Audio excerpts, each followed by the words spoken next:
Buenas noches a todos. Vamos a empezar la transmisión de este webinar. Le voy a dar la palabra al presidente, al doctor Rubén Aguilar Zapac, para que dé la bienvenida.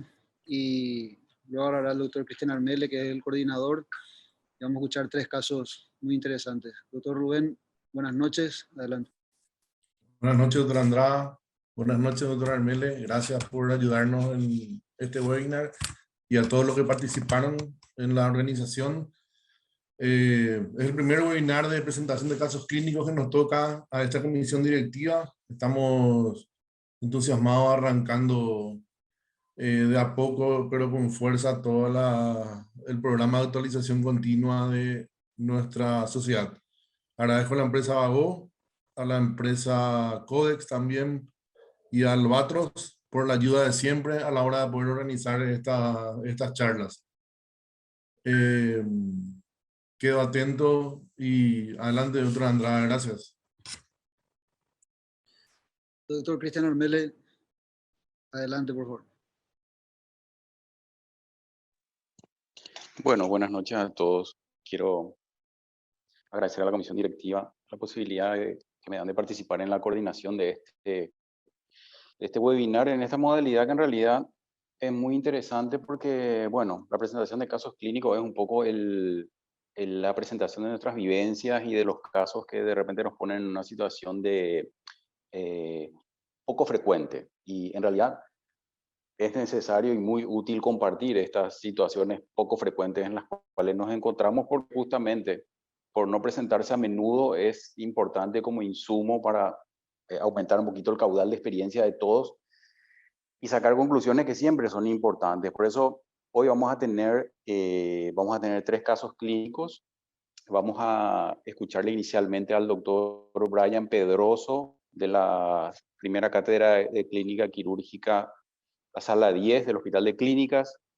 Vamos a tener al doctor Matías Mereles del Hospital Nacional de Itagua y vamos a tener a la doctora María Fernanda Fernández del Hospital Regional de Ciudad del Este. Nuestro panel de comentadores está compuesto por la doctora Idalia Medina, el doctor Martín Chenú, el doctor Carlos Fins y el doctor Rufel Stanley. Entonces, yo le voy a pedir al doctor Brian Pedroso si nos puede presentar el primer caso clínico y después vamos a darle participación a nuestros panelistas para que nos den sus pareceres sobre la presentación del doctor Pedroso. Entonces, doctor Pedroso, cuando estés listo, si puedes empezar, por favor.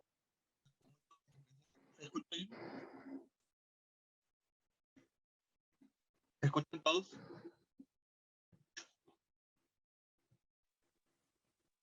Te escuchamos, doctor. Gracias.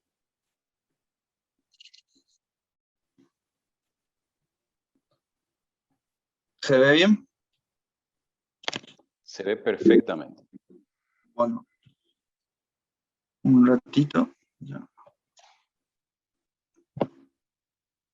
Bueno, buenas noches a todos. Yo soy Brian Pedroso, soy residente de la primera cátedra de clínica quirúrgica del Hospital Nacional de Asunción. Vengo a presentarle un caso a todo esta noche y un cordial saludo a todos los panelistas. Empezamos por los datos de filiación del paciente, un paciente de sexo masculino de 57 años de edad, de profesión mecánico, que procede de Guarambaré. El paciente, su motivo de consulta es un cuadro de 8 meses que ya va arrastrando episodios de dolor tipo pesadez en epigastrio, que no está relacionado a la ingesta de comidas y que se exacerba al decúbito lateral, acompañado de anorexia, astenia, pérdida de peso, menos de 10 kilos. Niega otros síntomas acompañantes. Él tiene como un antecedente patológico personal un episodio de matemesis en el año 2008. Niega antecedentes quirúrgicos, niega antecedentes de cáncer en su familia y niega episodios similares. Con respecto al antecedente patológico que presentó en el año 2018, tenemos que él en ese episodio él se había realizado una endoscopia digestiva alta donde informa que se constató un lago gástrico con moco espeso y estrías de sangre con lesiones sobrelevadas en la curvatura menor, pulsátil con restos hemáticos adheridos a 2 centímetros del cáliz. con una conclusión de una lesión de Dieulafoy en la curvatura menor. Posteriormente, él se vuelve a realizar otra endoscopia digestiva alta un mes después de ese evento, ¿verdad? Lo que constataron ya fue una lesión de aspecto inflamatorio a nivel del antro, una gastritis del cuerpo y antro. Eso se tomó biopsia para anatomía patológica, donde vino un informe de una gastritis crónica moderada activa del cuerpo y antro.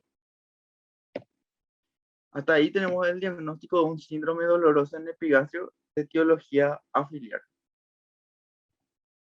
Hasta acá, ¿alguna conducta? ¿Cómo podemos proceder con el paciente? ¿Alguna sugerencia? Yo quisiera pasarle la palabra al doctor Martín Chenú para ver si nos puede hacer una en situación y un razonamiento clínico para este caso. Doctor Martín Chenú, ¿tenés algo para aportarnos en ese aspecto, por favor? ¿Qué tal? Buenas noches. Bueno, este es un caso que se presenta ya con un paciente con un antecedente, una hematemesis. Ya se le realizó una endoscopía digestiva alta en 2 oportunidades con una diferencia de un mes. Y donde en la primera vamos a decir, el hallazgo es compatible con el diagnóstico de hematemesis. Y en una segunda habla de una gastritis crónica. Eso fue en el 2018, prácticamente 3 años antes del episodio actual. Con todos estos datos, o sea, son pocos datos todavía para sacar una conclusión, pero evidentemente un paciente con problemas que tiene que ser seguido, o sea, tuvo que haber sido seguido durante el tiempo, ¿verdad? Con un tratamiento médico, ¿verdad? De la gastritis y evaluaciones endoscópicas probablemente en el futuro, ¿verdad? Por el momento tenemos un paciente con dolor y una pérdida de peso importante que llama la atención. Y bueno, si no tuviéramos todos esos datos, probablemente un paciente con esas características de dolor en epigastrio, de larga duración, más una pérdida de peso importante, habría que estudiar un poquitito el tracto digestivo superior, ¿verdad? Esa sería la composición del lugar con estos datos. Gracias, Martín, muchas gracias. Doctor Pedroso, ¿cuál fue la conducta? No escucho la pregunta. Perdón. Sí, quería preguntarle al presentador, al doctor Pedroso, si cuál fue la conducta. Si podemos avanzar un poquito más en el caso y entonces vamos sacando un poco más cosas a la luz para poder ir debatiendo un poquito más sobre este paciente. Dale, gracias. Él viene con una nueva endoscopía que se había realizado en octubre del 2020, ¿verdad? Donde informa que a nivel de la curvatura menor, por encima de la incisura angular, y se constata una úlcera de 3 centímetros de diámetro con un fondo recubierto de fibrina sin sangrado activo y bordes sobrelevados e indurados. Eso se tomó biopsia y vino un adenocarcinoma moderadamente a pobremente diferenciado grado 2-3 de tipo intestinal y difuso del Lauren. Él tiene ya un estudio de octubre, ¿verdad? Él, posteriormente a eso, él acude a nosotros en 8 meses después. Y en el transcurso de ese evento, lo que ocurrió fue que él tuvo COVID, estuvo internado, tuvo neumonía post-COVID, tuvo esas complicaciones y después de esas complicaciones es como que él volvió a retomar otra vez su cuadro, ¿verdad? Acude con nosotros y él ingresa hemodinámicamente estable, normotenso, no taquicárdico, único febril. El abdomen a la inspección no tenía muchos datos de valores, tampoco se palpaba ninguna tumoración, tampoco era dolorosa la palpación. La sonoridad conservada, los ruidos intraorales estaban normales, el tracto rectal sin particularidades. Con este diagnóstico ya, con una biopsia sugerente ya de un proceso neoplásico, ¿verdad? En la conducta, ¿qué conducta vamos a tomar en esta instancia, en este punto? Un paciente que Ya pasó 8 meses del diagnóstico de su patología, que se le perdió el seguimiento, tuvo un episodio de COVID, tuvo una internación y viene actualmente. O sea, doctor Pedroso, lo que para poder, para ponernos bien en la situación en la cual estaban los tratantes, este paciente tuvo un diagnóstico de un adenocarcinoma gástrico y durante 8 meses el paciente tuvo en forma también un episodio de COVID. Entonces, ¿cómo se le perdió la huella a esta situación de un adenocarcinoma gástrico en este paciente? Es así, ¿verdad? Asimismo, ya nos llega con ese diagnóstico, con la biopsia y con ese antecedente, ¿verdad? Y lo Ahora que quería se... hacerte una pregunta. Sí. Quería hacerte una pregunta. Él tenía una endoscopía alta previa donde, donde habían hallazgos compatibles con patologías benignas. No había un Asimismo, hallazgo similar a este. asimismo. Solamente tenía ¿Cuánto dos. tiempo? Tenía su endoscopía que se realizó en el 2018. Después de un mes se volvió a realizar su segunda endoscopía donde hablaba de la gastritis crónica, a nivel del antro. Y después de eso fue que él empezó con los síntomas. Se hizo su endoscopía de control, por decirlo así, o porque empezó a tener síntomas, se hizo un estudio endoscópico nuevo. Ahí se observó la lesión, se biopsió, se hizo el diagnóstico del adenocarcinoma. Posteriormente, él tuvo su episodio de COVID y el paciente acude recién de nosotros, junto a nosotros en este año, en junio, donde se le empezó a hacer todo su seguimiento atrás. Perfecto, En esa sí. posición estamos actualmente. Bueno, al ingreso sí. Me gustaría hacer una aclaración acá, si se puede. Sí, doctor, adelante. Lo que llama la atención es los 8 meses de retardo, ¿verdad? O sea, un paciente en el cual se hace una endoscopía, se encuentra una lesión, se toman las biopsias y viene un adenocarcinoma y parece como que se pierde el paciente, ¿verdad? Y entonces algo pasó, o sea, nos saltó la alarma, o por lo menos el patólogo tenía que haber advertido, o el médico que pidió la endoscopía tenía que haber advertido, ¿verdad? Porque uno no pide un estudio, evidentemente, esperando un retorno, ¿verdad? Entonces, esa parte, independientemente del COVID, de la pandemia, un paciente no puede estar con un diagnóstico de un adenocarcinoma gástrico y quedar en la, vamos a decir, al aire durante 8 meses, ¿verdad? Eso es lo que llama un poquitito la atención. Sí, ese fue la... Sí, Sí, algo adelante, que Martín, adelante. ver con frecuencia al margen es que muchas veces se hacen endoscopías donde se encuentran lesiones ulcerosas y el resultado de esas lesiones ulcerosas viene en patología benigna, o sea, una gastritis crónica o cambios crónicos sin constatarse cáncer, ¿verdad? Entonces, generalmente la recomendación en esos casos es que se tomen múltiples biopsias, ¿verdad? De 6 a 8 biopsias es lo que está recomendado, y eso generalmente tampoco vemos que se realiza de forma rutinaria, ¿verdad? O sea, sobre todo cuando las lesiones son precoces, no son sospechosas. Ahora, una lesión muy grande ya es más sencillo, ¿verdad? Pero cuando la lesión es incipiente, creo que ahí es donde más énfasis hay que poner a la hora de la toma de biopsia y bueno, tratar de detectar precozmente estas lesiones. Gracias, Martín. Quería darle participación al doctor Carlos Finks con esta evolución de la situación del paciente. Se hace un diagnóstico, un adenocarcinoma gástrico, el paciente por X motivo, pasan 8 meses, vuelve, le tenemos en esta situación. Carlos, si me querés hacer alguna consideración sobre lo que haríamos en este punto con este paciente, te escuchamos atentamente. Hola, Doc. La verdad que... ¿Se me escucha ahí, Doc? Claramente, Carlos, claramente. Ok. La verdad que después de 8 meses que lo que escuché, ¿verdad? Que aparece el paciente, yo le volvería a estudiar un poquitito más. Le volvería a sugerir por lo menos una tomografía para ver qué hay. de nuevo, después de 8 meses, y ya teníamos una sospecha de algo, ¿verdad? Más que nada. Bueno, voy a seguir.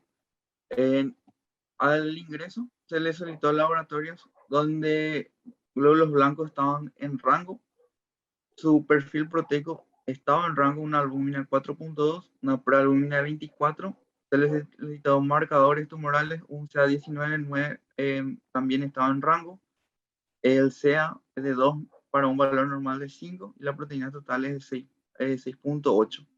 Hemoglobina en rango y hematocrito en rango. No, el estado general del paciente estaba en óptimas condiciones al ingreso. Se le solicitó una tomografía donde, corre el video, donde al menos en los campos pulmonares no se ven signos de MTS pulmonar, tampoco adenomegalia importantes, ni llama la atención nódulos en dicha región. A nivel abdominal, no se ve signo de secundarismo hepático, lo que se ve una menor distensión de la cámara gástrica, pero no se ve una imagen luminal en su interior y aparentemente tampoco se observan signos de adenomegalia ni adenopatías regionales. Esta tomografía se realizó su informe, donde lo que llamó la atención para ellos más bien es la congestión ingurgitación de los vasos adyacentes en la curvatura mayor y sin signos de secundarismo. Acá tenemos un paciente con un diagnóstico de un adenocarcinoma moderadamente a pobremente diferenciado grado de 3, tipo intestinal y difuso, ¿verdad? Un comportamiento mixto en el patrón histológico. Se le realizó una clasificación clínica ya prequirúrgica.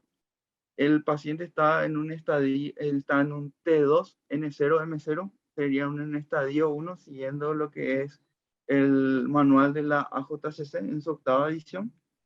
El paciente estaría en un estadio inicial de una enfermedad, pese a la larga evolución del proceso.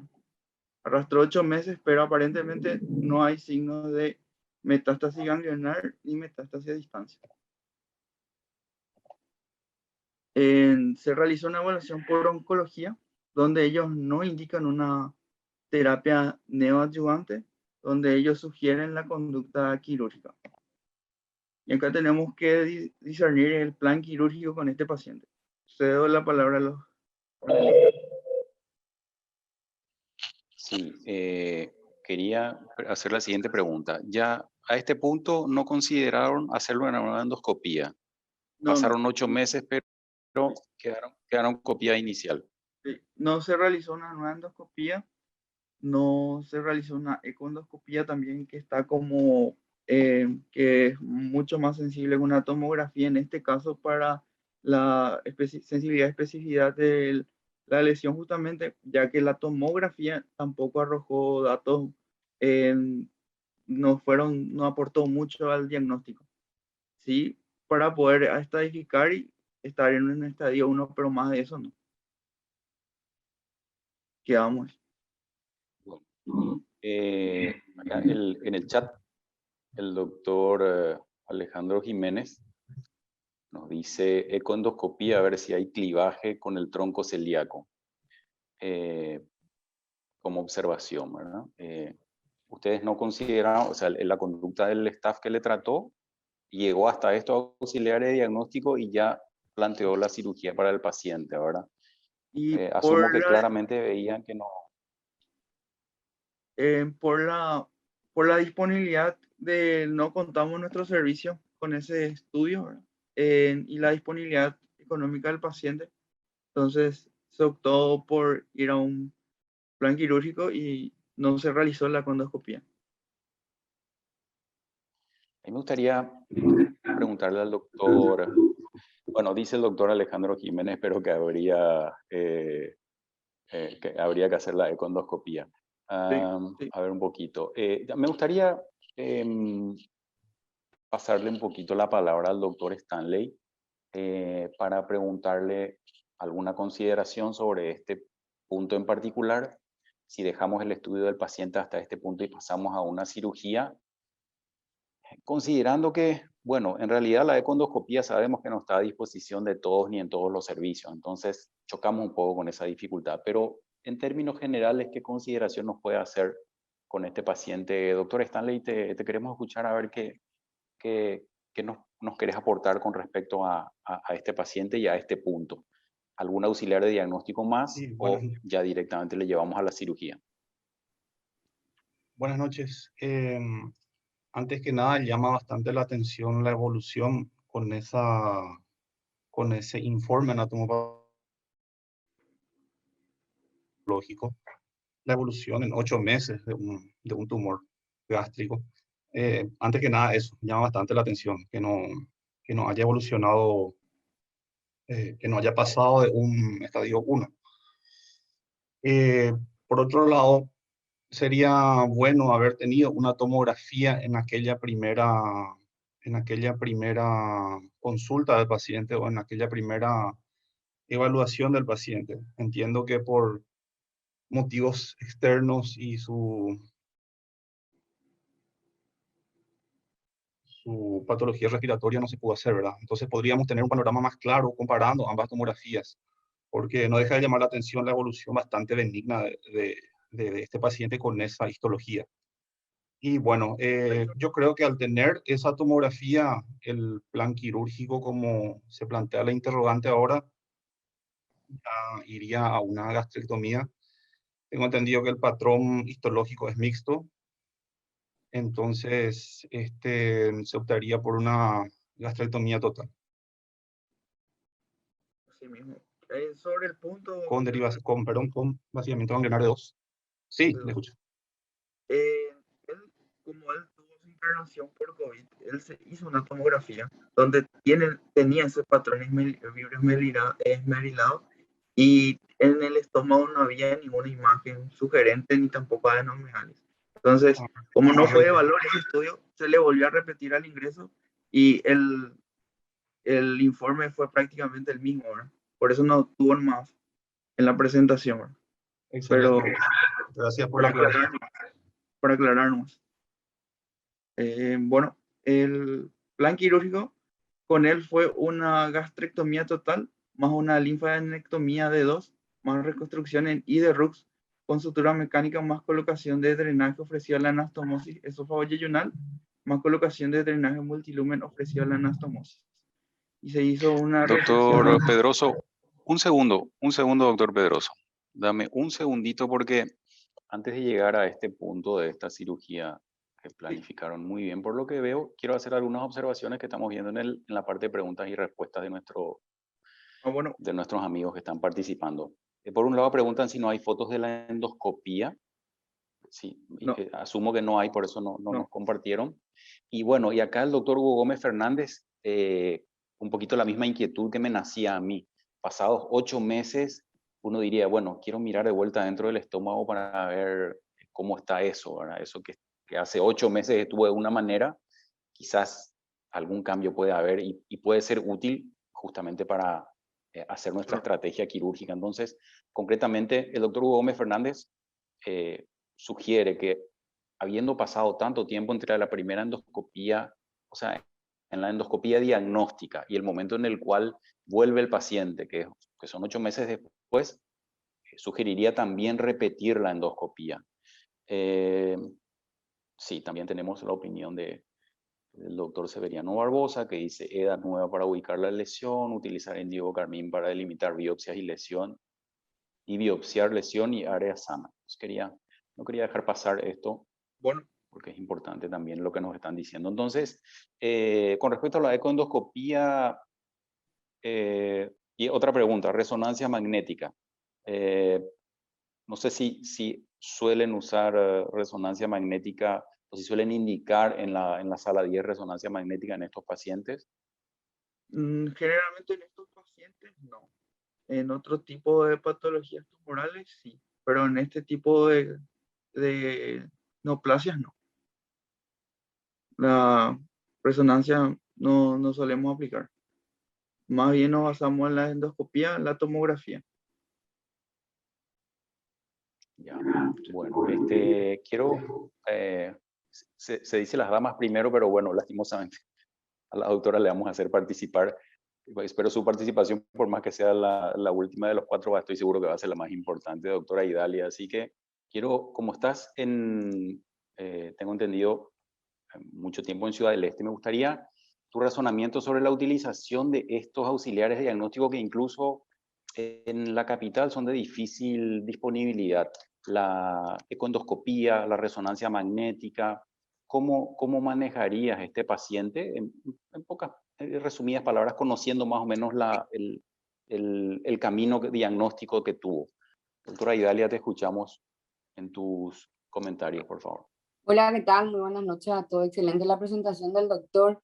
Y bueno, los colegas ya lo dijeron, ¿verdad? Creo que la conducta es la acertada. Y en cuanto a los métodos de diagnóstico, como lo acaba de decir, ¿verdad?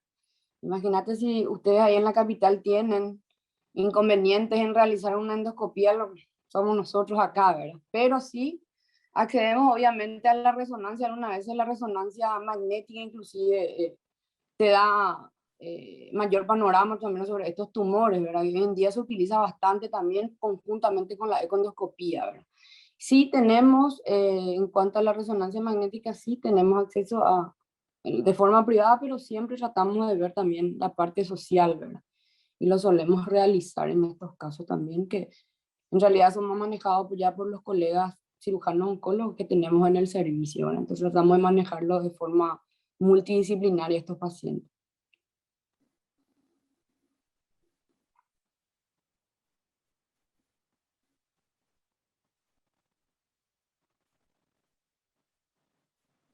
Hola, no le escucho.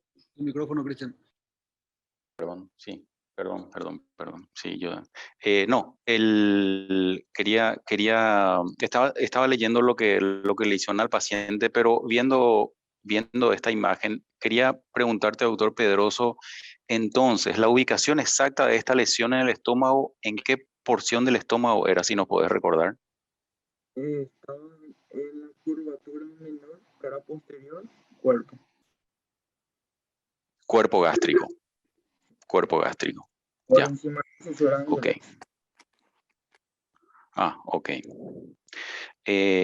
¿Alguno de los panelistas quiere hacer alguna consideración sobre el procedimiento quirúrgico que se le realizó? ¿O estamos todos de acuerdo en que esta es la mejor estrategia quirúrgica para este paciente? Doctor Martín Chenú. Sí. Bueno, esto fue lo que propusimos realmente para un paciente con un adenocarcinoma con células en anillo de sello, un tumor bastante poco infiltrativo, por lo menos en las imágenes tomográficas y en toda la edificación previa. En eso sí concuerdo con el doctor Jiménez que escribió que la econdoscopía es fundamental y sobre todo en estos casos de lesiones poco infiltrativas, donde no se ven adenopatías.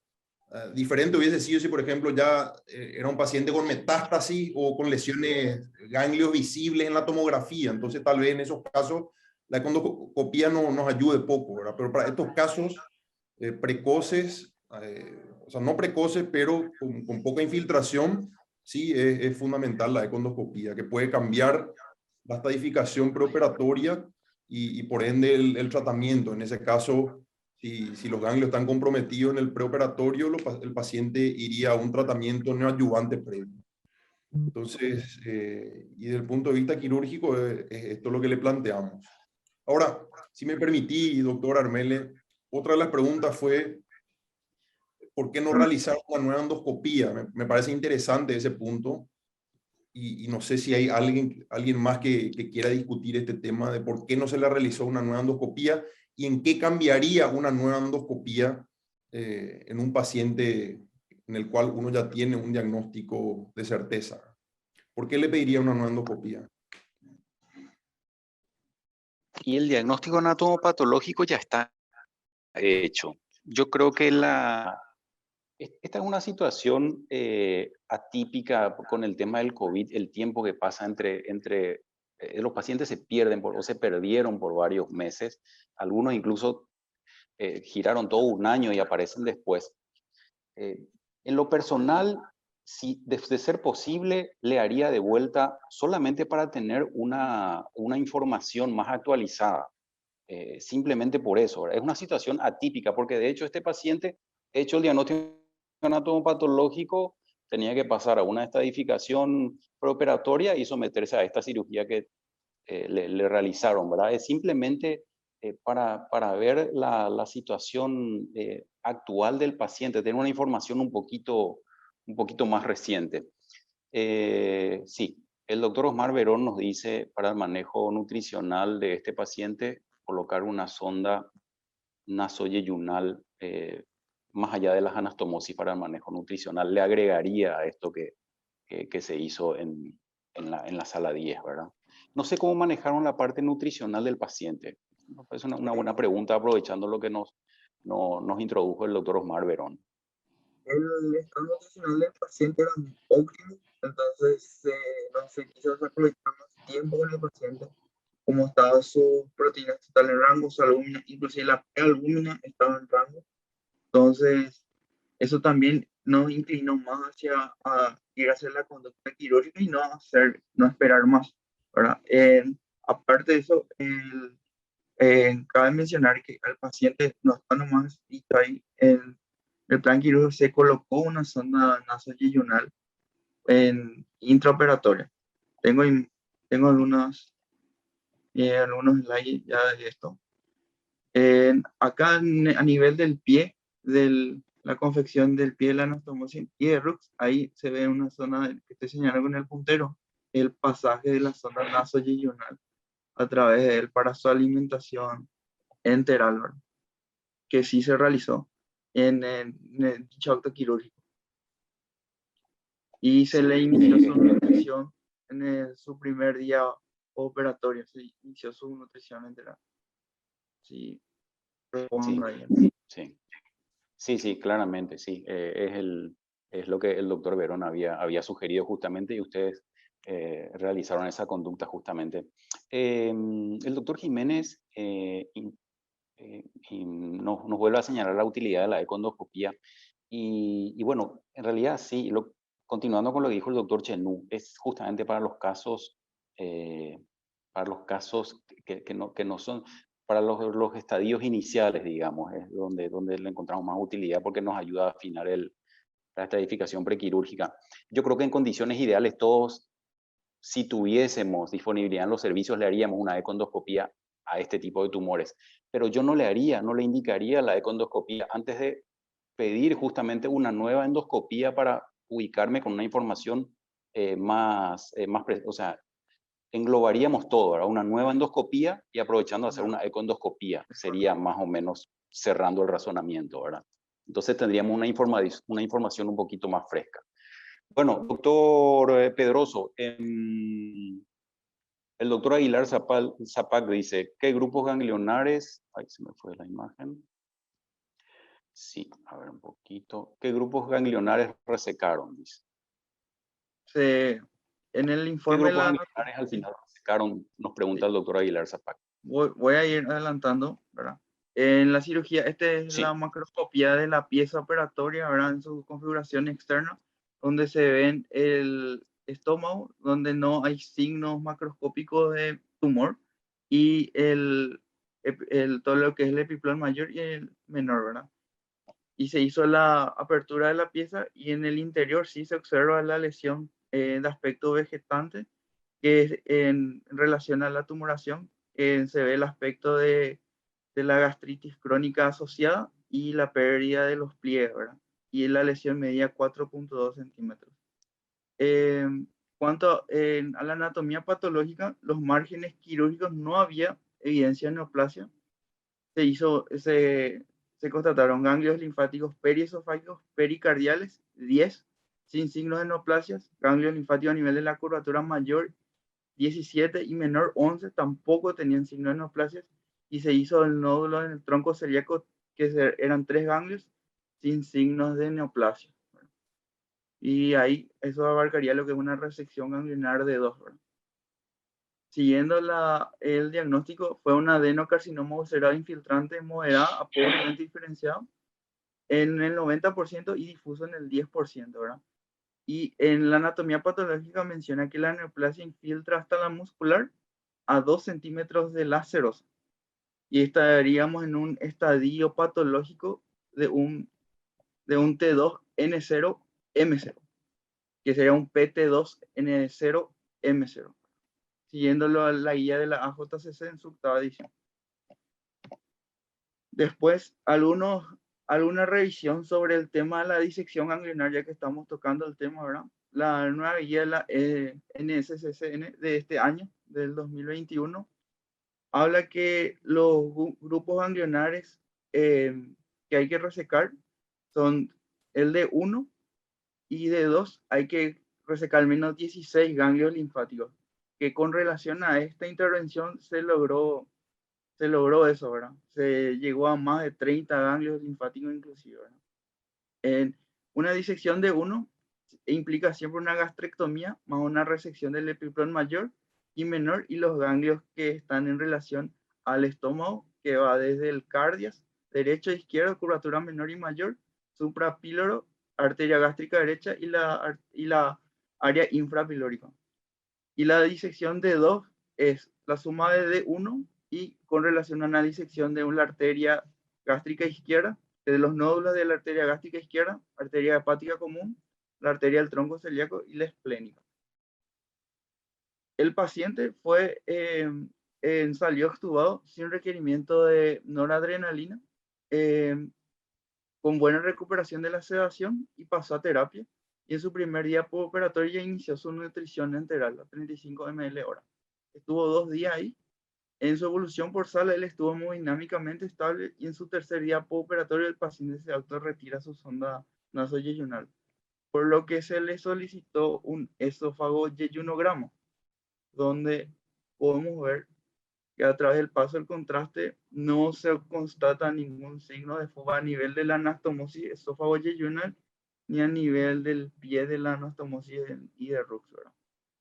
Entonces, con estos datos de valor positivo, ¿verdad?, a favor del paciente y su buena mejoría clínica, él ya se le inicia la tolerancia a la vía oral, se procede al retiro de los drenajes y se le da de alta en su sexto día postoperatorio con su seguimiento con oncología, donde ellos inician un programa de quimioterapia de adyuvancia con Celox 8 ciclos, ¿verdad? El Celox sería una terapia con oxiplatino y cabecitabina. Sobre el punto, ¿verdad?, en donde estamos ubicados con el paciente, la NSCCN en su publicación del 2021 habla que en este caso tenemos una resección R0 con un diagnóstico patológico de un T2N0. Tenemos dos opciones: hacer la vigilancia o iniciar quimioterapia adyuvante, que es lo que se inició con este paciente. ¿Por qué indicaron los oncólogos iniciar una terapia adyuvante?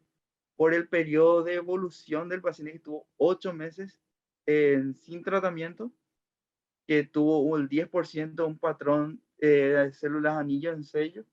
Entonces, y la edad del paciente, ¿verdad? Como ya tenía 50 años, 58 años, entonces estos fueron los criterios oncológicos que ellos usaron para iniciar su quimioterapia adyuvante. Actualmente el paciente hizo su primera sesión y está pendiente de realizar su segunda sesión.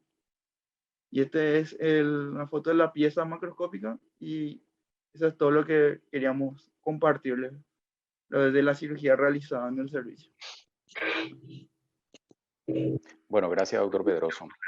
El caso es muy interesante. Te agradecemos mucho el trabajo de haber recopilado todos estos datos y hacernos esta presentación que estuvo muy buena, muy interesante y creo que estuvo provechosa para todos. Como tenemos 2 casos más, vamos a escuchar la presentación del doctor Matías Mereles del Hospital Nacional de Itagua. Doctor Mereles, te escuchamos.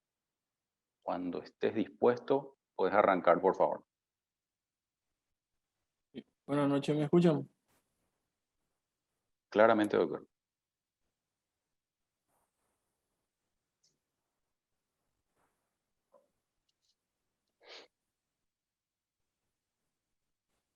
Bueno, este es un caso clínico, ¿verdad? De una paciente femenina de 43 años de edad, procedente del presidente Ayes, del departamento del presidente Ayes, que es ama de casa y su fecha de ingreso en el servicio fue el 20 de julio del 2021. El motivo de consulta de la paciente fue dolor en epigastrio, refiere a un antecedente de 4 días de evolución aproximadamente de dolor en epigastrio que irradia hipocondrio derecho, tipo puntada de moderada intensidad, que se ve parcialmente con analgésicos de uso común, ¿verdad? Al cuadro se le agrega vómito, presidido en náusea en varias oportunidades de contenido alimentario en moderada cantidad. Además, la paciente refiere cambio de coloración de piel y mucosa, coluria y acolia. La paciente tenía pérdida de peso, tenía fiebre y otros síntomas, ¿no? La paciente tenía haber tenido un cuadro similar anterior, no se conoce portadora de patología de base, ni a hipertensión, diabetes, asma y alergia a medicamentos de uso común, así como cirugías previas, ¿no? Al examen físico, la paciente tenía una frecuencia cardíaca de 95 por minuto, una presión arterial 160, una frecuencia respiratoria de 15 por minuto y una temperatura de 36 grados. Relativamente estable estaba la paciente. Al examen físico respiratorio no había nada, tórax normal, murmullo circular conservado, no se ocultaba otros ruidos sobreagregados, así como a nivel cardiovascular, un R1 y R2 normofonético, ritmo regular, no se ocultaban soplo ni alope. El sistema nervioso central de la paciente se encontraba lúcida, consciente, ubicada en tiempo y espacio y un grado de 15 Kin. En la región afectada, o sea, el abdomen, ¿verdad? El abdomen era plano, simétrico, con cicatriz umbilical invertida, no se observaba circulación colateral, blando, depresible, levemente dolorosa la palpación profunda en epigastrio y en hipocondrio derecho, sin defensa muscular ni signo de irritación peritoneal y ruido viradero normal. El tacto rectal y vaginal está todo normal. Al ingreso de esta paciente, la impresión diagnóstica al examen físico y la historia clínica, lo que impresionaba era una ictericia destructiva de origen litiásico. Se le practicó los exámenes laboratoriales al ingreso, donde vino su hemoglobina levemente disminuida, un 8.9, hematocrito 28, además blanco de 10.800 y neutrófilo 66%. La hemostasia estaba normal, un TP de 81% de actividad en 16 segundos, y un perfil renal en rango y una glicemia de 105. Como datos laboratoriales de valor, ahora lo que tenemos una bilirruina total aumentada, piensa en la bilirruina directa de 2. La bilirruina total 2.3, piensa en la directa 2.2. La bilirruina indirecta estaba normal. Y una fosfatasa alcalina de 1141 que claramente indicaba un patrón obstructivo de la vía biliar. Los electrolitos estaban en rango, su PCR sí estaba elevada, que tenía una PCR de 18, pero un valor normal hasta 6, y su amilasa y lipasa estaban en rango. Al ingreso, el método auxiliar de diagnóstico que se le realizó a la paciente fue una ecografía abdominal que informaba ida de tamaño conservado, contorno regular, parénquima homogéneo, ecogenicidad conservada, vía biliar intrahepática demarcada, colédoco de 15 milímetros y con una imagen de litiasis interior de aproximadamente 14 milímetros. La vesícula biliar estaba distendida, pared levemente engrosada de 3.5 y en su luz se visualizaba múltiple litiasis y páncreas de tamaño, forma y bordes normales. Bueno, con todos esos datos clínicos, laboratoriales e imaginológicos, llegamos al diagnóstico, ¿verdad?, de esta paciente al ingreso en el servicio de urgencias, que reunía los criterios de Tokio, ¿verdad?, de A más B más C por lo tanto se le diagnosticó con una colangitis aguda. Doctor Mereles, Sí, dame un paréntesis ahí, por favor. sí. Le quiero escuchar un ratito al doctor Carlos Finks sobre sus comentarios sobre este paciente, por favor. Carlos, ¿puedes hacer algunas consideraciones? ¿Qué tal, Doc? Buenas noches. La verdad que este paciente, nosotros cuando le vimos en el ingreso a la urgencia, le catalogamos como una ictericia más que, ¿verdad? Como un cuadro biliar por la semiología del paciente. Sospechamos, como siempre solemos decir, en una patología biliar, estirando hacia una pancreatitis, también a descartar. Y lo que llamaba la atención nomás es el tema de la evolución del dolor de la paciente. Pero, como siempre, hay que dar fe de lo que dice la paciente, le catalogamos como una ictericia, pero también en las imágenes y laboratorio confirmamos nuestro diagnóstico de colangitis, que es usando los criterios de Tokio, que creo que todos los servicios utilizan para catalogarla y no tragarnos como antes hacíamos a veces una colangitis no tan, no tan evidente, ¿verdad? Y nada, después ya procedimos a seguir las indicaciones que tenemos en el servicio. Doctor Stanley, ¿estás de acuerdo con este diagnóstico o se podría catalogar simplemente como un síndrome ictérico obstructivo? ¿O estamos más o menos en sintonía con el diagnóstico que hicieron los amigos del Hospital Nacional? Sí, no, completa criterios. Sí, decía, completa criterios para sospechar fuertemente una colangitis aguda. Aparte, el descenso de hemoglobina, o sea, estamos ante una paciente que está iniciando un cuadro séptico. Con esos datos es suficiente para el diagnóstico de una colangitis aguda. Doctora Medina, quería preguntarte cómo abordaríamos, qué conducta tendríamos sobre este paciente a este punto. Si querés, por favor, comentarnos eso o hacer alguna otra consideración sobre el paciente. Lo que consideres, por favor. Y una vez diagnosticado una colangitis, tenés que comprimir esa vía biliar, ¿verdad? En este caso ya una colangitis retrógrada endoscópica ya de entrada indicaría a este paciente, ¿verdad? Si es que se dispone. Y si no, operarle. Ya, excelente. Bueno, contanos, doctor Mereles, cómo siguió el manejo de este paciente, por favor. Puedo hacer una pregunta, si se puede. Sí, Martín, adelante. A mí, o sea, lo que me llama la atención es la anemia importante que tiene el paciente. Entró con una hemoglobina de 8.3, si mal no lo recuerdo. Y eso no es un dato menor, ¿verdad? En el contexto de un paciente con una ictericia, vi también una fosfatasa bastante elevada, tenía más de 1000 de fosfatasa. Eso no suele ser habitual en los cuadros biliares por cálculo, ¿verdad? Pero bueno, no discuto el diagnóstico de colangitis, pero con esa hemoglobina yo pararía la oreja y pensar en otras cosas también. Claro. Por eso decía, Doc, lo de la historia clínica, ¿verdad? A veces pues los pacientes no nos dicen con exactitud cuándo empezó y a lo mejor probablemente, como dijo el doctor Stanley, ya estamos luego laboratorialmente estamos frente a un cuadro ya séptico, por eso ese descenso de hemoglobina y también no podemos tampoco tener todo el tiempo poner en tela de juicio lo que dicen los pacientes.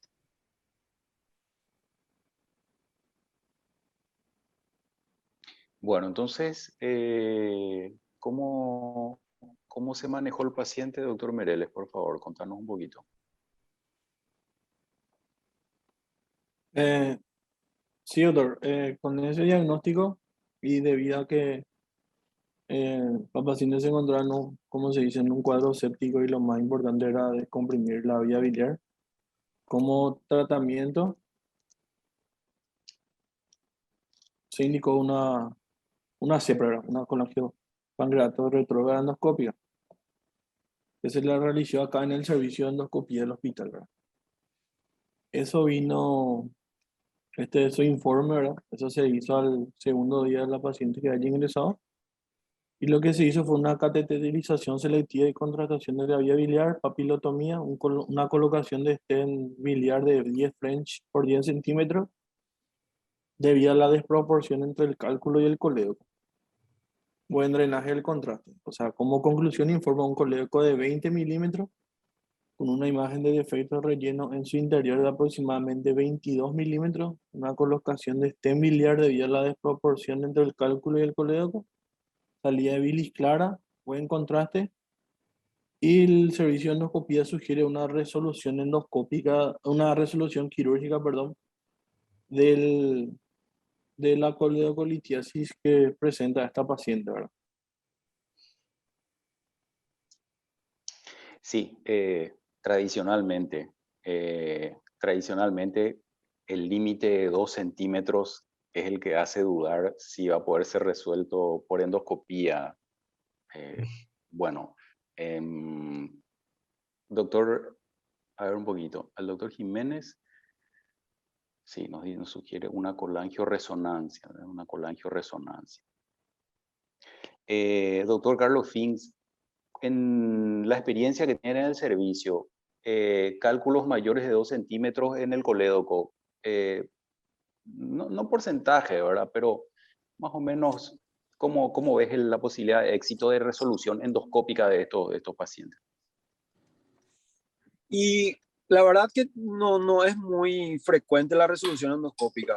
Se hicieron, a ver, que yo recuerde, se habrán hecho por lo menos 5 o 6 casos en los cuales se colocaban prótesis, se probaba litotripsia, se sacaba por etapas, ¿verdad? Como suele mostrar el profesor Mariano Jiménez en sus exposiciones, que siempre le mete 500 estén a la vía biliar y no sé cómo hace para sacar cálculos más grandes que la vía biliar. Pero no tuvimos mucho éxito. Creo que de esos 6 pacientes, 2 o 3 pues, tuvieron buena resolución, pero después el resto terminó en quirófano. ¿A qué pacientes le indicaríamos a este paciente el doctor Jiménez dice, sugiere que podrían ser un síndrome de Mirici? Por eso, sugiere hacer una colangioresonancia previa al procedimiento. ¿Qué consideración podemos hacer con respecto a eso, Carlos? Y la verdad que con la ecografía tampoco no nos da algo llamativo como para pedir una colangioresonancia. Y también la imagen endoscópica, ¿verdad? De la CEPRE, se ven bien las vías biliares. Por eso se decidió hacer directamente ya una resolución quirúrgica. Aparte que pedir una colangioresonancia en el Hospital Nacional es un trámite más largo que hay que pedir por fundación, si el paciente no tiene medios, la fundación si está de ánimo te da, después pedir el turno. Pero estos pacientes que se sospecha de que haya una coledocolitiasis que no se va a poder resolver por CEPRE, normalmente ya entramos como para hacer lo que haya que hacer. ¿Verdad? Si es necesaria una derivación, una derivación. Excelente. Bueno, doctor Mereles, ¿cómo siguió entonces el manejo de este paciente? ¿No se pudo resolver por vía endoscópica? Bueno, Se sugiere una resolución quirúrgica. sí, doctor. Así como decís, se sugiere una resolución quirúrgica en esta paciente, ¿verdad? Pero hay un pequeñito cambio con lo que sigue. Posterior al procedimiento, esta paciente empezó la evolución en sala, empezó a presentar dolor abdominal intenso, náusea y vómito, y también el examen físico presentaba una defensa importante a nivel del epigastrio. Una frecuencia cardíaca de 120 por minuto, frecuencia respiratoria de 18, una presión arterial normal, pero debido al cuadro de la paciente, se le hizo un dosaje, perdón, de enzimas pancreáticas. Y eso arrojó una amilasa de 2016 y una lipasa de 1842.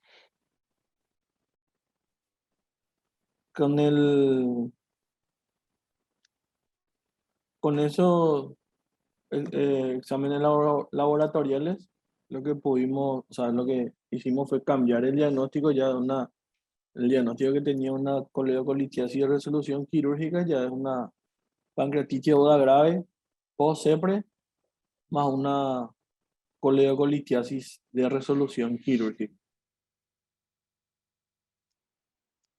Bueno, como protocolo del servicio, nosotros a esta paciente le hicimos una buena hidratación, analgesia, reposo gástrico, y al tercer día de ese dosaje de enzimas pancreáticas se le realizó una tomografía axial computarizada con doble contraste de abdomen y pelvis, ¿verdad? Y acá voy a cargar la tomografía para que puedan, voy a cargar, o sea, voy a convertir despacito. Ahí lo que se observa es un derrame pleural bilateral importante y una condensación bilateral, ¿verdad?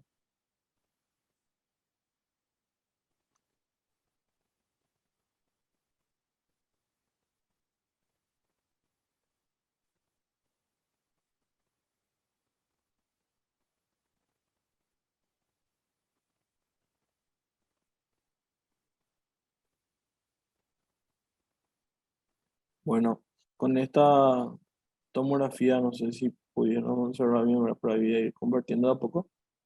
Acá lo que se ve es un derrame pleural bilateral, tiene un proceso, una condensación bilateral, presenta múltiples microabscesos hepáticos y además la paciente presenta una necrosis pancreática bastante extensa, bastante importante, ¿verdad? Sobre todo una necrosis pancreática en esta paciente, ¿verdad? Bueno, Ya, doctor Stanley, ¿qué hacemos con este tipo de pacientes? ¿Qué te parece? ¿Qué podemos mencionar, qué podemos comentar a este punto de la evolución de este paciente? Sí, dos preguntas para el doctor Mereles. Una, ¿qué le lleva a pedir la tomografía en este paciente en particular? y el estado general de la Y paciente, doctor. dos, bastante, ya, presentó deterioro. Sí, presentó deterioro, frecuencia cardíaca aumentada, tenía mucho olor y mucha defensa a nivel del epigastrio. La Correcto. evolución de la paciente. Correcto. El diagnóstico de pancreatitis está más que claro por la química y por el antecedente de manipulación de las vías biliares. Ahora, lo que me llama la atención bastante en esta tomografía es que habiéndose hecho ya el drenaje de la vía biliar yo noté una dilatación muy marcada de la vía biliar intrahepática, ¿verdad? Por eso me gustaría, seguramente en las diapositivas siguientes van a pasar el control laboratorial de esta paciente, porque por imágenes al menos y sin tener en cuenta la clínica de la paciente, sigue obstruida esta paciente. En cuanto al tratamiento de su colangitis, que fue el motivo del ingreso, debería estar resuelta con la endoprótesis, salvo que se haya obstruido. Que me tomografía por esa dilatación, porque ya pasaron 3 días, creo, de la CEPRE. Sí, el 23 se hizo la CEPRE y se hizo el 26 la tomografía de control. Posterior a eso, doctor, la paciente, el laboratorio que se le practicó ahora arrojó blancos de 25.900 con una neutrofilia de 89%, ¿verdad? Hemoglobina de 10 y hematocrito de 32. Sodio, los electrolitos estaban normales y la PCR estaba en ascenso de 31. El perfil hepático de esta paciente, doctor, se normalizó posterior a la colocación del stent en el procedimiento. No hubo más alteración del hepatograma. Se normalizó ese hepatograma de la paciente. Pero sí había un proceso infeccioso bastante importante, motivo por el cual, posterior a la evaluación de esa tomografía, se indicó iniciar antibiótico terapia, que iniciamos con imipenem, drenaje percutáneo, hipernutrición y el control estricto de los signos vitales para ver la evolución de la paciente con ese tratamiento. Primeramente se le colocó un drenaje percutáneo transgástrico que se le realizó un control tomográfico a las 3 semanas y se cuantificó el drenaje en aproximadamente 800 cc de líquido y era líquido de características turbias. No era tampoco purulento, pero sí era de características turbias. O sea, con relación a la necrosis pancreática que presentaba la paciente. Con ese tratamiento, como le digo, la paciente evolucionó favorablemente, normalizó blanco, PCR normalizó, no había signo inflamatorio, signo vital estable, buena tolerancia a la vía oral. Se realizó una tomografía de control a la 3ª semana, posterior a la colocación del primer catéter, y esta fue su tomografía.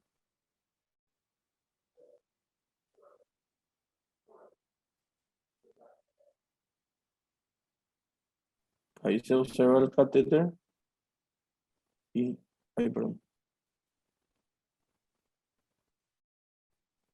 ahí se observa el catéter y la importante necrosis que persistía en el páncreas o peripáncreas en realidad. Si podés reiterar, doctor, el tipo de drenaje que hicieron, que está preguntando el doctor Aguilar. Un drenaje percutáneo, doctor, un drenaje multipropósito de 12.5 French que se le colocó por tomografía, una colocación de drenaje transgástrico.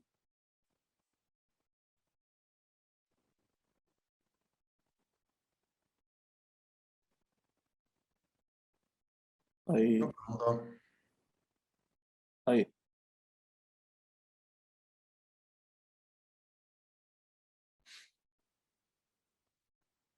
Bueno, con esa tomografía de control que se le realizó a la paciente, se evaluó en recorrida general y se decidió colocarle otro catéter percutáneo, suspender la antibiótico-terapia que la paciente había recibido 21 días de imipenem, como le digo, colocación de otro drenaje percutáneo y el lavado de ambos drenajes.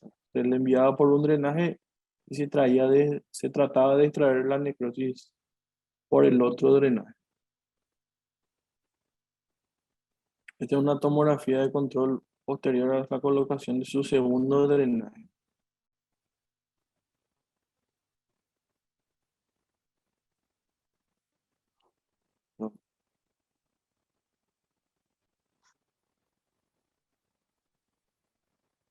¿En qué día de la enfermedad más o menos estamos a este punto, doctor?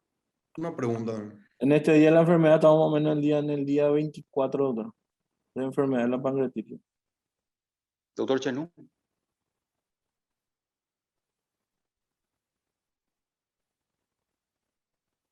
Martín, Sí, te quería escucho, preguntar doctor. algo. Perdón, sí. ¿Qué clasificación utilizaste para catalogarlo como una pancreatitis grave?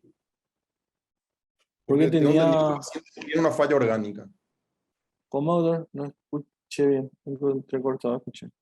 Sí, que el paciente se fue catalogado como una pancreatitis grave, pero Sí. no sé si vos, ¿qué clasificación usaste? Porque él no tiene aparentemente, no tuvo una falla orgánica, o tuvo alguna falla orgánica.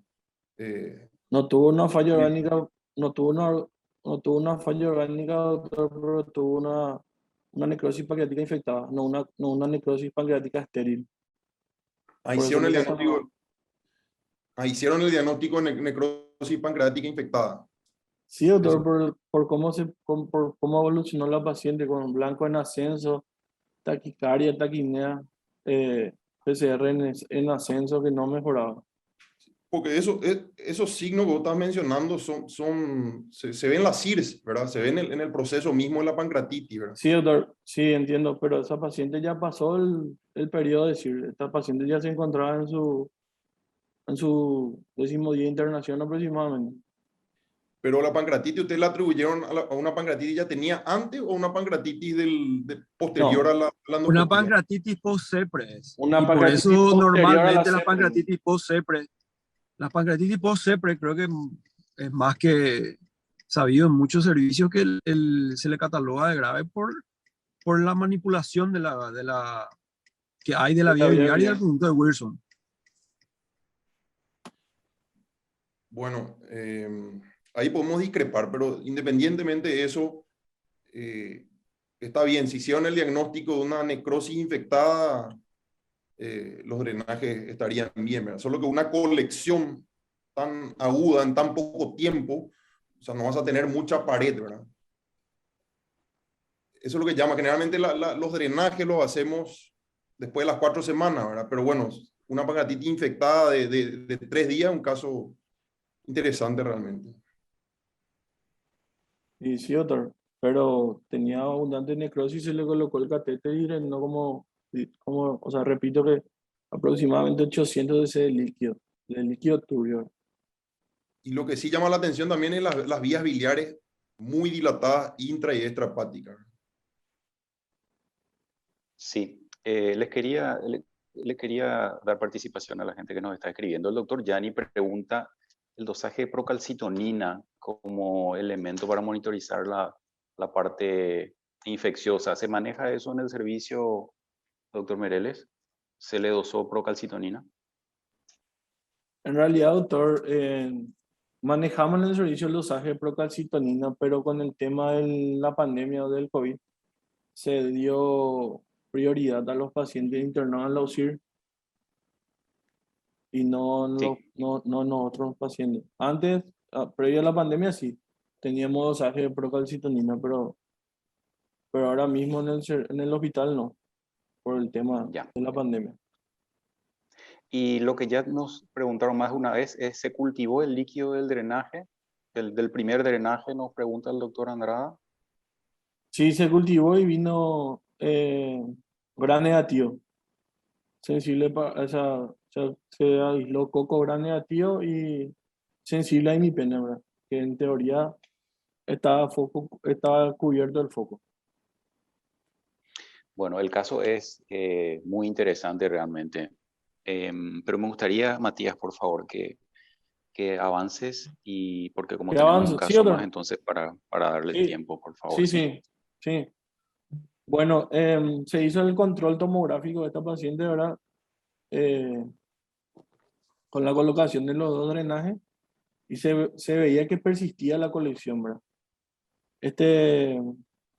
La paciente, perdón, posterior a esa evaluación de esa tomografía y la suspensión de los antibióticos, una semana después la paciente empezó a presentar taquicardia, taquipnea y ya no toleraba nada vía oral, motivo por el cual se decidió, se le hizo un control laboratorial, volvió a elevar blanco 23.000 blanco, 89% de neutrófilo, hemoglobina de 10 y hematocritis de 32%, ¿verdad?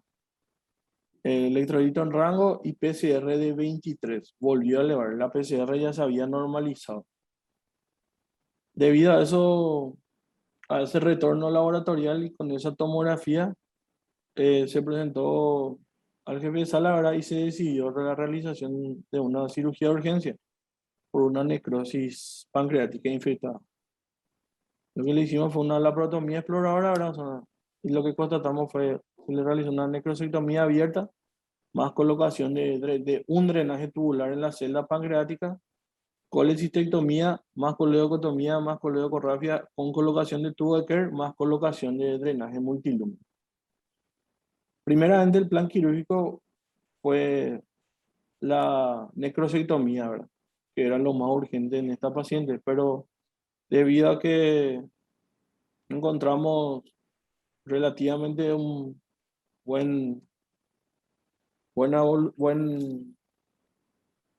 debido a que encontramos su vía biliar no tan inflamada como sospechábamos, hicimos ya la colecistectomía y la coledocotomía, donde a la coledocotomía lo que extrajimos fue un cálculo de gran tamaño de aproximadamente 25 milímetros y una vía biliar bastante dilatada, ¿verdad? Como decía la CEPRE, que era de 20 milímetros aproximadamente.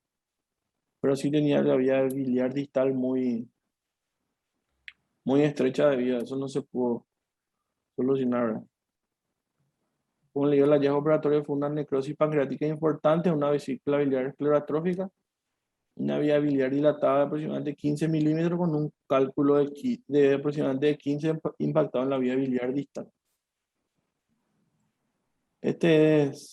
Tenemos una imagen, ¿verdad?, de la necrosis pancreática importante. Entonces la necrosis pancreática salió entera, ¿verdad? Se quedó la celda pancreática libre, sin signo de necrosis. Lavamos y dejamos el drenar. Posterior a la cirugía, la paciente sale extubada a unidad de cuidados intensivos, es dada de alta a las 48 horas. La paciente sigue internada en el servicio, ¿verdad? Se encuentra en buen estado general, hemodinámicamente estable, buena tolerancia de la vía oral y con tratamiento antibiótico terapia piperacilina taxobactam 4,5 gramos más fluconazol en su octavo día. Se realiza la tomografía de control en fecha del 6 de septiembre, donde se constata eso.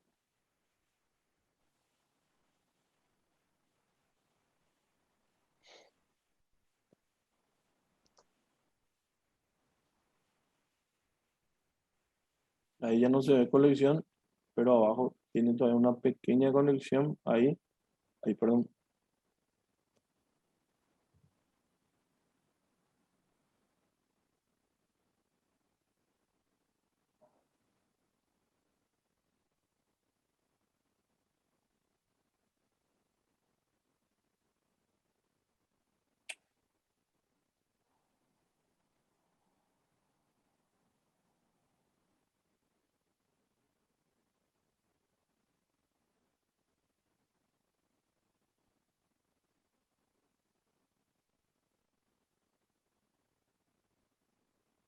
Ahí lo que tiene una pequeña colección todavía, se ve el drenaje tubular que está bien colocado.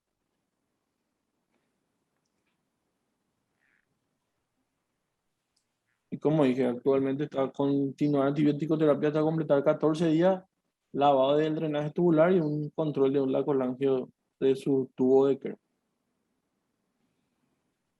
Sí, es un caso muy reciente realmente. No, el caso es muy interesante. Te agradecemos muchísimo la presentación. Da para que sigamos intercambiando sobre este caso. Muchas gracias por la presentación, muy, muy útil realmente. Doc, ¿puedo hacer Incluso una pregunta? Sí, adelante. Como se debatió un poquitito, ¿verdad? No sé si los demás panelistas estamos en la misma sintonía. El primero, lo de la pancreatitis post-CEPRE. Segundo, lo de manejo percutáneo. Yo no sé si acá en Paraguay hay un manejo percutáneo como se plantea muchas veces, de probar y dilatar y dilatar y dilatar y probar. Si todos tenemos los recursos para hacer eso.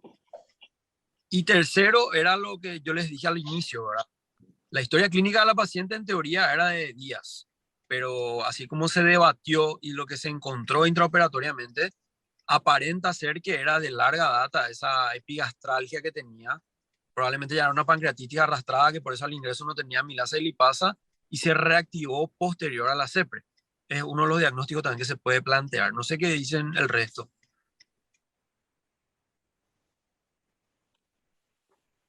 Si alguien quiere opinar al respecto.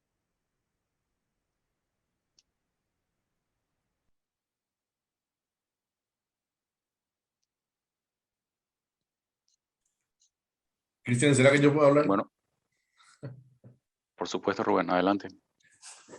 Bueno, la verdad que llama la atención la presencia de la famosa cápsula que se busca ver en la tomografía en los casos de esto para poder decidir si el paciente da para un drenaje percutáneo quirúrgico, que ¿verdad?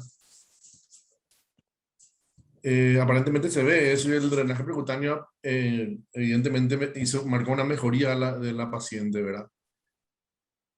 Pero siguiendo nomás los pasos del step up, si es que ellos veían todavía colección y la colección aparentemente estaba hacia la izquierda, hacia el vaso, ¿verdad? El acceso retroperitoneal podría ser interesante, ¿verdad?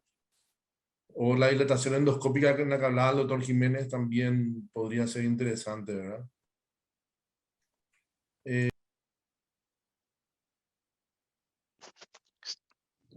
Sí, Ahí está. Yo no discuto la Ahí, forma ahí, de que manejarlo porque cada uno maneja de acuerdo a lo que tiene, a los recursos que tiene, ¿verdad?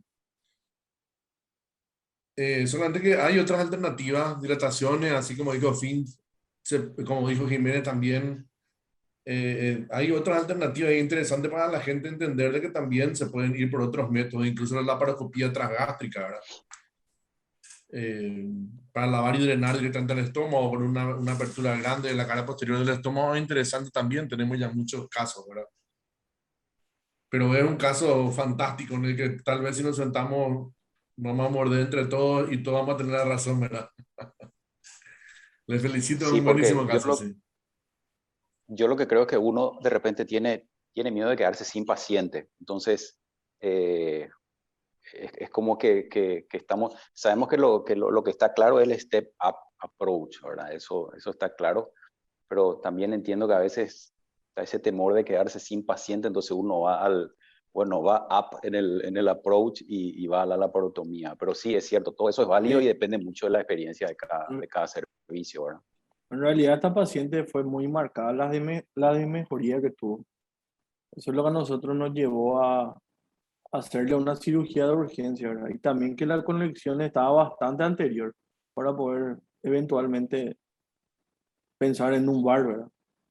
Estaba bastante anterior la conexión, por eso nosotros decidimos hacerle una laparotomía exploradora, ¿verdad?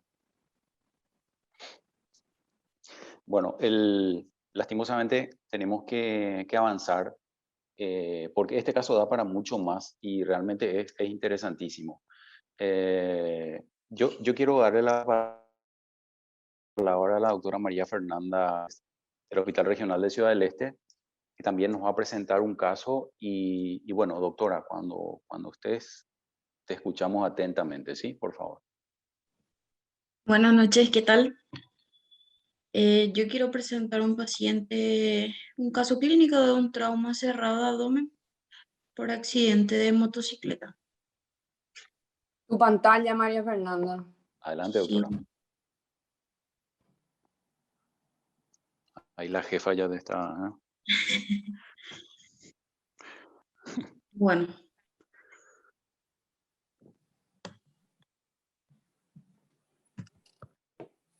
Bueno, tenemos un paciente de sexo masculino que ingresa traído al servicio y traído por cuerpo de bomberos voluntarios en camilla, sin collarín cervical ni tabla espinal, con antecedente de accidente de motocicleta, en carácter de conductor, sin casco, sin pérdida de conocimiento. Refiere a una colisión frontal contra vehículo automotor con posterior arrollamiento del mismo. A su ingreso, el paciente presenta vías aéreas libres y permeables, sin lesión cervical aparente, buena mecánica respiratoria, con un murmullo vesicular conservado de vértice a base con una saturación de 98%. Hemodinamia estable con una PA de 140/90 y una frecuencia cardíaca de 90. Un Glasgow de 15/15 y llamaba la atención aliento etílico. El paciente no refiere patologías previas ni a cirugía previa. Como antecedente toxicológico solo refiere bebedor social. El examen físico al ingreso, el abdomen era plano, simétrico, blando, depresible, no dolorosa la palpación superficial, levemente dolorosa la palpación profunda en hipocondrio derecho, sin signos de irritación peritoneal, con ruidos hidroaéreos conservados. Al tacto rectal, el esfínter normotenso, ampolla rectal ocupada por heces de coloración normal y Douglas no doloroso y no abombado. Su ecofaja al ingreso era negativo, se realiza su triada radiológica y una tomografía de abdomen y pelvis, donde se constata escasa cantidad de líquido libre en cavidad en la región perihepática. Su laboratorio al ingreso habla de 24.280 de blancos, 85,8 de neutrófilos, una hemoglobina de 14,3, un hematocrito de 42,4, plaquetas de 269.000, urea 109, creatinina de 0,6, su hepatograma sin alteraciones, su orina simple no patológica y su grupo sanguíneo era A positivo. El paciente queda internado en el servicio de urgencias. En su primer día de internación, aproximadamente 12 horas luego del ingreso, el paciente amanece en regular estado general, con dolor abdominal a nivel de hipocondrio derecho, afebril con buena mecánica y hemodinamia estable. Se realiza una ecografía abdominal que informa una colecistitis alithiásica, más probable fractura hepática y líquido libre en moderada cantidad. Se solicita una nueva tomografía de abdomen y pelvis donde se constata líquido libre en moderada cantidad en espacio perisplénico y perihepático. Su laboratorio de control, el primer día de internación, informa blanco 17.000 en descenso, neutrófilos de 88.000. Lo que llamaba la atención era su GOT de 2.290 y GPT de 1.930. Su amilasa en rango. Acá tenemos la imagen de la ecografía. Doctora, dame, Sí. dame unos minutitos, doctora, por favor, pues nos pasaste mucha información. Doctora Idalia Medina, ¿podrías hacernos un poquito la composición del lugar del paciente y tu comentario al respecto, por favor? Este paciente ingresa con un diagnóstico de un trauma cerrado de abdomen con hemodinamia estable y queda en observación en la urgencia. Entonces ahí la doctora comenta todo lo que se le realizó y ahora posteriormente verá el hallazgo ecográfico y también el hallazgo tomográfico, porque una tomografía simple de abdomen no es contrastada, entonces por eso no nos da muchos datos, ¿verdad? Y ahora va a continuar a explicar lo que se realizó con el paciente y posteriormente el diagnóstico final, ¿verdad? O sea, en realidad él está ahora mismo con un diagnóstico, ahora cortando en la presentación de la doctora con un trauma cerrado de abdomen con hemodinamia estable, ¿verdad? Vimos que había líquido libre en cavidad, solamente eso informa la tomografía y la ecografía que informaba que aparentemente había una lesión a nivel hepático.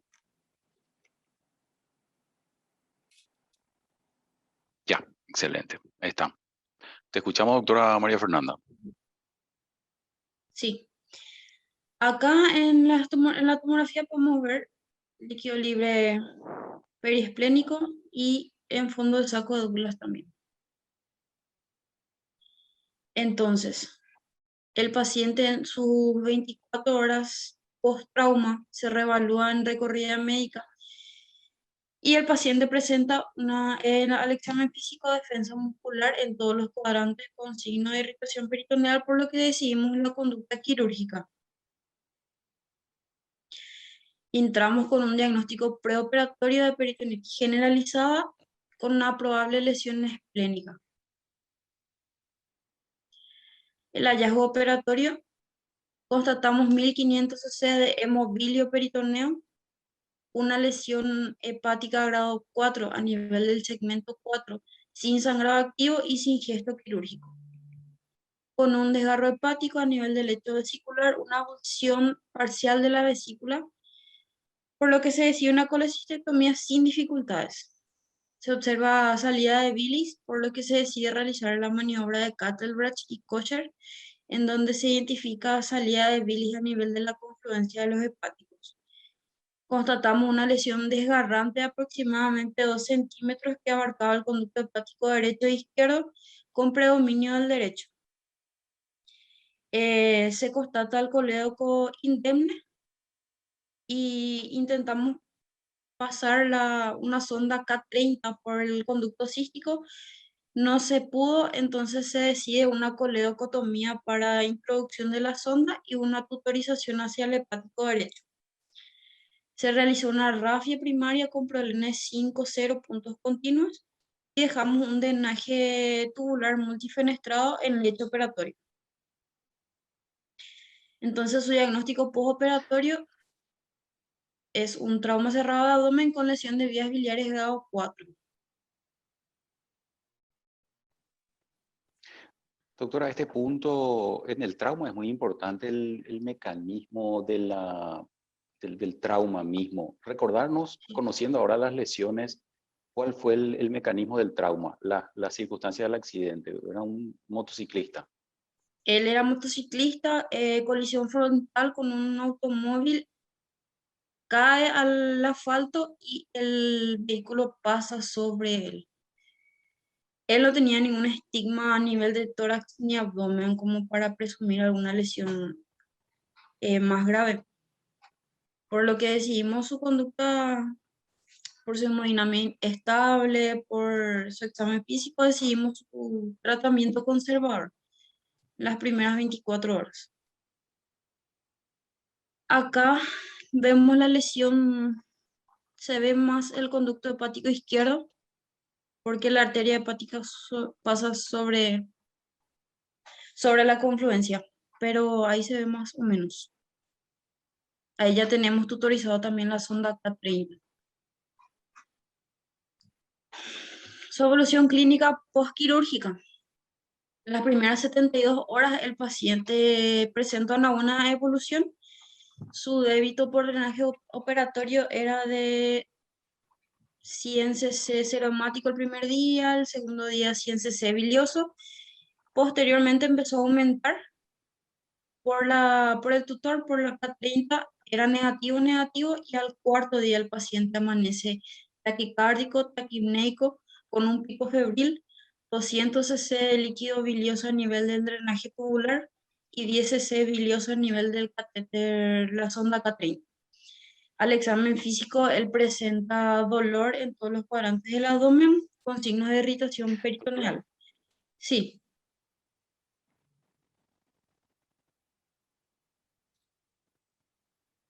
Te escucho. Doctora, una pregunta a ese punto que nos consulta el doctor Jiménez.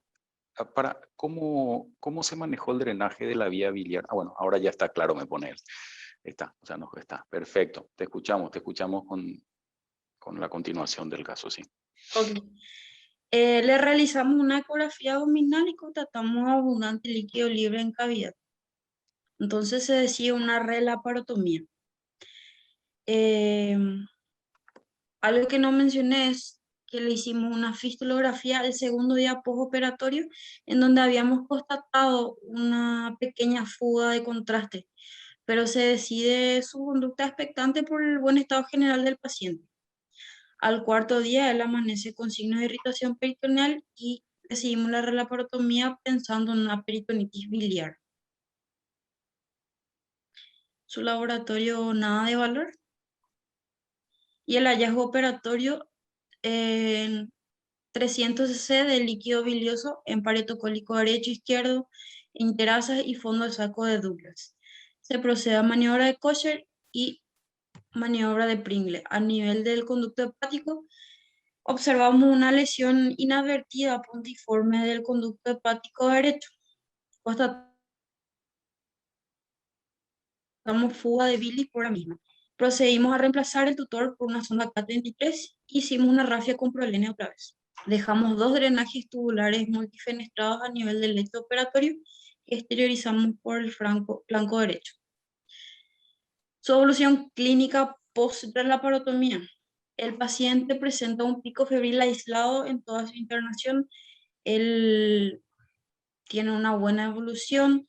Su débito por drenaje operatorio iba en disminución, pero por su sonda K30, que estaba tutorizado al conducto hepático derecho, iba en aumento con el paso de los días, por lo que decidimos realizar una papilotomía para descompresión de las vías biliares. Le hicimos también una fistulografía en su día 11, en donde no se constata fuga, se constata buen pasaje de contraste. Y de acuerdo a su evolución clínica, completó su esquema antibiótico, realizamos la papilotomía. Doctora, en ese punto, un minutito. Sí. El doctor Jiménez nos plantea también en el chat, como ya conociendo esto que es tampoco, no es frecuente encontrar por un traumatismo cerrado abdomen este tipo de lesiones, ¿qué recursos tenemos para poder verificar de alguna manera que es el único defecto que hay en la vía biliar o si hay algún tipo de lesión como en este caso? Doctora Idalia, no sé si me querés comentar algo con respecto a cómo podríamos salirnos de esta situación, si cuentan con un arco en C, como nos sugiere el doctor Jiménez, para poder teñir un poquito la vía biliar y verificar que esté todo a punto, o si no cuentan con este elemento, él nos sugiere usar el azul de metileno. ¿Qué recursos cuentan para esa posibilidad, doctora? Mira, en realidad no tenemos arco en C en el servicio y es muy válida lo que el doctor dice, ¿verdad? Utilizar eso en ese momento, pero como yo siempre digo, uno está en la urgencia y bueno, le tocó y en realidad este fue operado por un colega cirujano de trauma muy avanzado también en el tema y bueno, lastimosamente no tenemos para tratar de evaluar y si existiera realmente alguna otra fuga, ¿verdad? Porque este se tutorizó el hepático derecho, se suturó y obviamente había una lesión un poquito más arriba, una lesión puntiforme, probablemente no llegaron a suturar completamente, ¿verdad? Eso es lo que se evidenció. Cuando le hicimos en el segundo día su fistulografía, su colangio, por su tutor, obviamente, ¿por qué? Porque no drenaba bilis y eso es lo que nos llamaba la atención. O probablemente zafó, o no sabemos, o se obstruyó. Entonces le hicimos, había buen pasaje en realidad, no estaba drenando por algún motivo. Y posteriormente hizo una peritonitis nuevamente y se volvió a relaparotomizar porque el paciente estaba presentando signos de irritación peritoneal, estaba taquicárdico, disneico, blanco en aumento, con fiebre. Entonces se decidió su relaparotomía y obviamente se encontró esa lesión. Se volvió a tutorizar con una K33 y posteriormente obviamente empezó a drenar, pero aumentaba el drenaje de bilis por su drenaje tubular y también por el tutor que se le había dejado en el hepático derecho. Por esa razón se le indicó su papilotomía para descomprimir, ¿verdad? En ese caso, a mí me gustaría también escuchar, ¿verdad? De repente si tienen alguna experiencia en esto y cuál sería una conducta, ¿verdad? ¿Cuál sería la conducta que ustedes tomarían en relación a este paciente, ¿verdad? Desde el ingreso hasta lo que estamos viendo ahora, ¿verdad? No sé si otro de nuestros panelistas quiere hacer algún comentario sobre el caso, el doctor Chenú, el doctor Stanley, el doctor Finks. Sí, una pregunta, no me quedó claro. Se colocó un catéter de una sonda anterior a su reparación. Sonda Kernot. No, no me quedó claro nomás eso.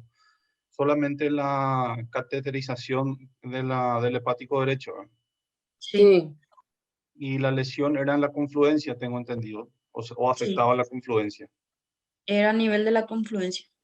Ya, no, para hacer reseña nomás que en lesiones traumáticas la vía biliar es uno de los lugares más frecuentes, ¿verdad? La confluencia y la relación de la vía biliar con el hígado y el páncreas, ¿verdad? Son los lugares donde más sufre la vía biliar cuando hay este tipo de lesiones.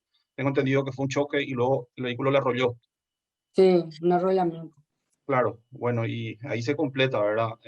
Se completan todos los mecanismos. O sea, tuvo un aumento súbito de presión desde la vía biliar contra la columna, ¿verdad? Entonces, se completa todo. No, yo creo que no nos deja mucha alternativa con respecto a la decisión quirúrgica de este paciente. Creo que se hizo lo que sabemos que existen en cirugía de trauma las lesiones inadvertidas. Esta no fue la excepción. Y bueno, es un caso complejo y bastante interesante, más que nada por las complicaciones. ¿Puedo hacer Ahí una pregunta? respondiendo ahí a la pregunta del doctor Jiménez, en realidad hicimos eso, doctor, al principio. Dejamos el paciente porque estaba drenando y bueno, salía bilis por el drenaje tubular y sabemos bien que eso puede fistulizar y bueno, continuar drenando. Pero ¿qué pasó con el paciente después de 48 horas de haberle dejado en observación y ver la evolución clínica? El paciente empezó a presentar taquicardia, disneico, empezó a presentar fiebre, sus blancos empezaron a elevar y bueno, por esa razón decidimos la conducta, estaba ya prácticamente séptico, ¿verdad? Entonces, esa fue la decisión que tomamos, por eso la relaparotomía.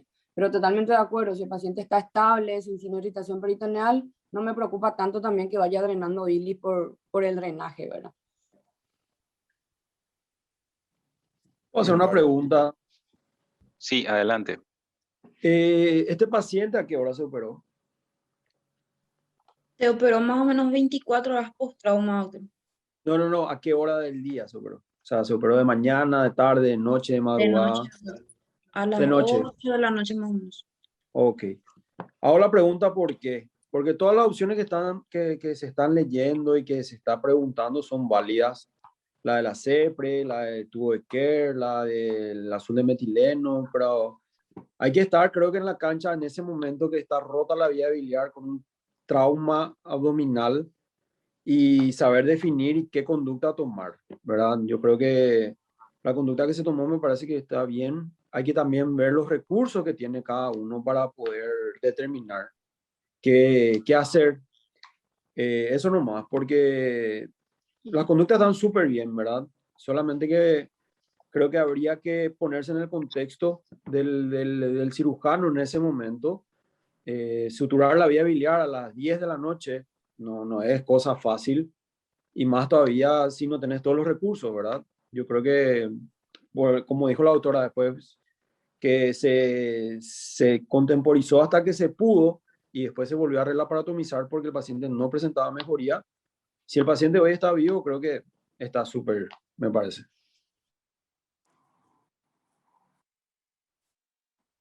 Sí, sí, sí, Una, sí, yo no. una preguntita. Adelante. Bueno, evidentemente entrar a operar estos casos donde se constata una lesión de vía biliar, en una vía biliar sana previamente, sin dilatación, son casos un poco desesperantes, ¿verdad? Uno no tiene el mapa, hace una reparación y te quedas con la duda. Entonces, insisto en los buenos drenajes, ¿verdad? O sea, evidentemente, si tenemos una lesión, hicimos una reparación, dejar buenos drenajes justamente para evitar una probable peritonitis en el postoperatorio, si es que estamos pensando en algo así, ¿verdad? Y después hacer el diagnóstico de peritonitis, incluso con unos buenos drenajes probablemente ya iba a salir Billy, le iba a alertar antes, ¿verdad? De que algo no había, no funcionaba ahí. Porque entrar a reoperar un paciente así sin tener nuevamente las condiciones, yo creo que es incluso más complejo que el procedimiento agudo, ¿verdad? O sea que no sé si en esta segunda cirugía ya tuvieron el acceso a una colangiografía intraoperatoria, o en ese caso sería colocar buenos drenajes y derivarle al paciente a un centro de mayor complejidad. Sí. En cuanto a una consultita en cuanto a la colocación de endoprótesis, porque ahora veo que están, en realidad, el tipo de lesión que tiene, hablando ahí, hay que ver, ¿verdad? Si realmente podríamos fácilmente llegar y tener bastante, digamos, práctica también en eso, ¿verdad? Tener bastante mano, digamos, ¿verdad? En poner una endoprótesis por vía endoscópica, ¿verdad? Eso en el contexto de este paciente ya, justamente como el doctor dice, tratar de evitar la relaparotomía en estos casos, ¿verdad? Sí, sí, sí. Evidentemente, te plantea una situación que incluso puede ser, como dijo el doctor Chenú, más compleja que la primera, ¿verdad? Ya, y con la misma falta de información que tuviste al inicio. Bueno, tenemos, doctora María Fernanda, ¿tenemos algo más en la presentación de este paciente, por favor? Sí. Bueno, posterior a su papilotomía, paciente con buena evolución clínica, se decide su alta con sus controles periódicos de drenajes. Posterior a su papilotomía, al segundo día, su tutor K33 drenó solamente 29 cc y su drenaje operatorio 4 cc. A partir del día 13, ambos drenajes negativos, se decide retirar los drenajes tubulares y expectar el retiro del tutor. El paciente se encuentra en buen estado general, está con buena tolerancia bioral, buen tránsito. Se le realiza otra fistulografía a los un mes de alta. Se observa un buen pasaje de contraste no se observan fugas, se decide retirar el tutor.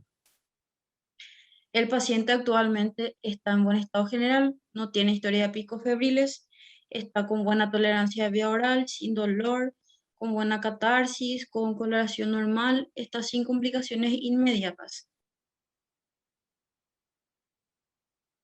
Excelente. Bueno, es un paciente con un manejo complejo realmente, porque una cosa es encontrar una perforación en el intestino delgado y otra cosa es encontrar una lesión de vía biliar, ¿verdad? Con todo lo que eso implica. Entonces, felicitar a los intervinientes, el manejo estuvo, me parece, la evolución del paciente marca que el manejo fue correcto, entonces no queda más que felicitarle. Bueno, yo a este punto me gustaría preguntar a los panelistas si tienen algún comentario más que hacer para ir finalizando esta jornada. Y bueno, si doctor Chenú, doctor Finks, doctora Idalia, doctor Stanley, ¿algún comentario final sobre este caso? Sí, Yo le yo quiero quería felicitar a reforzar mi lo cirujano, que... al doctor Cárdenas, que fue el que es un cirujano de trauma que tenemos con nosotros, fue mi jefe también en el servicio de urgencia y bueno, él fue el que decidió la conducta quirúrgica porque no es fácil, sabemos bien que los traumas biliares en un trauma cerrado de abdomen es rarísimo y bueno, y decidir una conducta y algunas veces te guías por la clínica principalmente en los lugares donde uno no tiene suficiente métodos de diagnóstico y algunas veces es difícil derivar los pacientes también, no es muy fácil. Entonces uno tiene que decidir sobre el pucho qué hacer, ¿verdad? Pero también felicitarle al equipo quirúrgico y posteriormente al grupo de la sala también que intervinieron en el paciente y bueno, gracias a Dios evolucionó bien y gracias también a todo el equipo que estuvo al pendiente del paciente, porque realmente estos pacientes requieren de mucho cuidado y estar encima de los pacientes, ¿verdad? Los residentes, los internos, y acá hay muchos alumnos que están escuchando. Bueno, yo creo que lo principal acá es tratar de detectar rápidamente lo que está ocurriendo con el paciente, hacia dónde vamos, hacia un cuadro séptico o no, podemos volver a evaluarlo o no, tenemos condiciones de derivarlo o no, cuánto tiempo tenemos para enviarlo o no.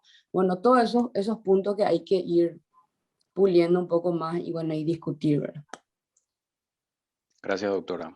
Doctor Stanley, unas palabras finales. Sí, no, decía doctor Mele, reforzando lo que usted dijo, totalmente felicitar al equipo porque tengamos en cuenta que es un paciente joven, patología benigna, que están entrando de urgencia en una lesión de vías biliares y el resultado está a la vista. A pesar de la evolución tórpida, supieron tomar las conductas correctas y hoy en día este paciente tendría que darle por vida, ¿verdad? Porque no todos tienen esa evolución en lesiones traumáticas de la vía biliar. Es así, es así. Doctor Chenú, para despedirnos. No, es muy interesante el caso. Realmente se nota el trabajo de mucha gente detrás de este paciente. Estuvieron atentos a la complicación y se pudo resolver, ¿verdad? Entonces, creo que todo salió bien. Lo que sí, este paciente estaría bueno hacerle un seguimiento por una posibilidad de estenosis, ¿verdad? Que podría presentarse en un futuro cercano. Entonces, el seguimiento de este paciente va a ser importante con laboratorio y algún otro método auxiliar por imagen. Así es, doctor. Doctor Carlos Finks. Sí, como reiterar lo que dijeron todos, es algo más, cuando no tenés todos los recursos, tenés que poner pulmón, corazón y alma y vida, como pusieron ahí, ¿verdad? Todos los pacientes, que cuando no tenés recursos, tenés que fijarte en la clínica, la semiología del paciente, cómo amanece, controlar el débito, y eso hace que se tomen decisiones correctas y uno tiene que saber jugar con lo que tiene también, ¿verdad? No es fácil entrar a una vía biliar, como dijeron, más todavía de noche, más todavía una vía biliar con, no sé, normal, que no debería tener nada, y bueno, se tuvo una buena resolución. Y con respecto a todos los casos, me parecieron muy interesantes. Sí se mostró que se avanzó mucho en lo que es quirúrgicamente acá en el Paraguay.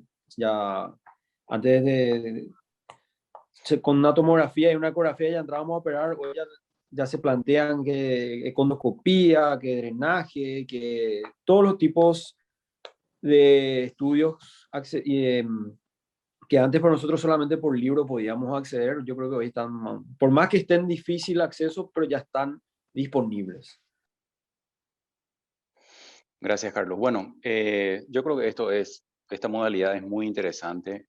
Los casos dan para seguir conversando. A este punto me toca agradecer al doctor Pedroso, al doctor Mereles y a la doctora Fernández por las presentaciones, por haberse tomado el trabajo de preparar también estos casos. Agradecer a los panelistas, que ya les habíamos citado, al doctor Martín Chenú, al doctor Carlos Fins, la doctora Idalia Medina y el doctor Roosevelt Stanley. De mi parte agradezco a la comisión directiva la posibilidad de coordinar esta presentación de casos. Para mí siempre es un motivo de orgullo participar de las actividades de la Sociedad Paraguaya de Cirugía. Así que para culminar y despidiéndome, le paso la palabra al presidente de la Sociedad Paraguaya de Cirugía, mi estimado amigo el doctor Rubén Aguilar Zapac. Rubén, te dejo la palabra. Muchas gracias. Gracias, Cristian. Doctor Andrada, ¿vamos a decir una palabrita antes? Sí, buenas noches. Primero que nada, felicitarle a todos los expositores y a los panelistas. Muy interesantes los tres casos. Realmente da para debatir más. Muy buenas las presentaciones y muy interesantes los planteamientos, ¿verdad?, de los panelistas. Creo que fue de mucho provecho esta reunión. Temas variados y todo muy, muy interesante. Nada, darle las gracias y a todos los que participaron del webinar. Hubo mucha participación también con las preguntas y respuestas, así que me voy contento después de este webinar. Te doy la palabra, doctor Aguilar. Buenas noches. Agradecido a todos por estar. Realmente es difícil organizar, pero estamos, creo que avanzando de a poco. Gracias, doctor Andrada, gracias, Cristian, gracias a todos los panelistas y a los que presentaron sus casos. Una vez más, el laboratorio Bagó, Mind, que hace ropas médicas, la doctora Mayans, a Albatros y a Codex por ayudarnos, auspiciándonos y tener así la forma de poder llegar a todos, escuchar estos casos así que son súper interesantes y aprender todo de esto. Un gran abrazo a todos y muchas gracias. Nos encontramos en la próxima reunión. Hasta luego. Muchas gracias.